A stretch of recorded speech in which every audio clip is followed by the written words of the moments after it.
আসসালামু আলাইকুম everyone, welcome to my another vlog. আশা করি আপনারা ভালো আছেন। আমিও আলহামদুলিল্লাহ ভালো আছি। সো আজকে রাতের বেলা আমরা একটু বের হয়েছিলাম ঘুরতে। তো ভাইয়া আমাদেরকে পোর্ভো সিটিতে নিয়ে গিয়েছে, যেটা ফিনল্যান্ডের নাকি সেকেন্ড ওল্ডেস্ট সিটি। তো আমরা বের হয়েছিলাম রাতে একটু ঘুরতে, তো ভাইয়া নিয়ে গেল। বাট ভাইয়া বললো যে এখানে দিনের বেলা আসলে নাকি বেশি সুন্দর লাগে। সো আসলে রাতের বেলা প্ল্যান করতে করতে তো এখানেই চলে আসছি। এরপর আমরা একটু ঘোরাঘুরি করলাম চারপাশে।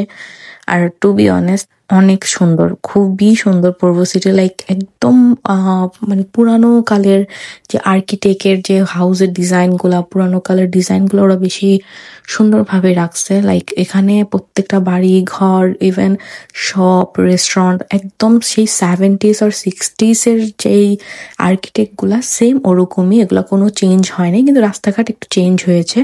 বাট ওদের কিছু কিছু জায়গায় তো পাথরের রাস্তা যেটা ছিল সেটাই রয়ে গেছে, যেটা অনেক বেশি সুন্দর। আর ওই এরিয়াতে বেশিরভাগ হচ্ছে চার্চ ছিল। অ্যান্ড আমি আর ভাবি হচ্ছে আমরা ঘুরে ঘুরে দেখতেছিলাম বের হয়ে রাস্তার চারপাশে। বিশ্বাস করবেন না, একদম কনজারিং একটা ভাইব আসতেছিল। আমার খুব ভয়ও লাগতেছিল যে কে আবার পর্দা ফাঁকা করে তাকে আছে কিনা চারপাশে। এটা আবার একটা পুরানো মিউজিয়াম।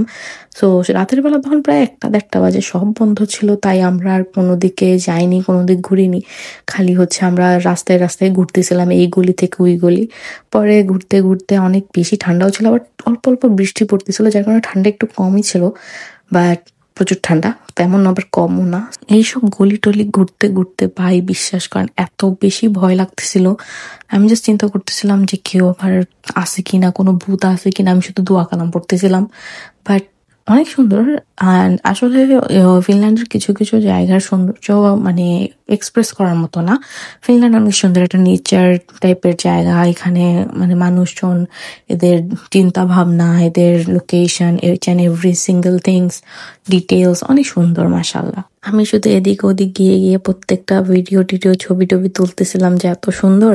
আর রাস্তাঘাটে কোনো মানুষ ছিল না, তো যার কারণে খুব ভালো লাগতেছিল। এরপর আমরা ওইখান থেকে ব্যাক করে ভান্তাতে একটা পিৎজা শপে গেলাম, লাইক ওইখানে পিৎজা খাইতে। তো হঠাৎ করে ক্ষুধা লাগছে, তো ভাই বলতেছে চলো আমরা পিৎজা খেয়ে আসি। তো আমরা বললাম ঠিক আছে, ওকে। পরে পিৎজা খেতে আসলাম। এটা একটা হালাল রেস্টুরেন্ট, সো এখানে পিৎজা গুলো খুব মজা ছিল, হালাল ছিল। আমরা হচ্ছে একটা পাইনাপেল পিৎজা অ্যান্ড একটা বারবিকিউ পিৎজা নিয়েছিলাম, হুইচ ওয়াজ রিয়েলি গুড। আমার আসলে পার্সোনালি মানে এক্সপিরিয়েন্সে আমি বলবো, যেটা আমার কাছে পার্সোনালি ভালো লেগেছে, যে বাংলাদেশের তুলনায় ফিনল্যান্ডের পিৎজা আসলে মজা, খুবই মজা লাগছে। দেন আমরা যতটুকু বাচ্চা ওইটা নিয়ে প্যাক করে চলে আসতেছিলাম বাসার দিকে। So that's it for today, see you in my next vlog. আল্লাহ হাফিজ।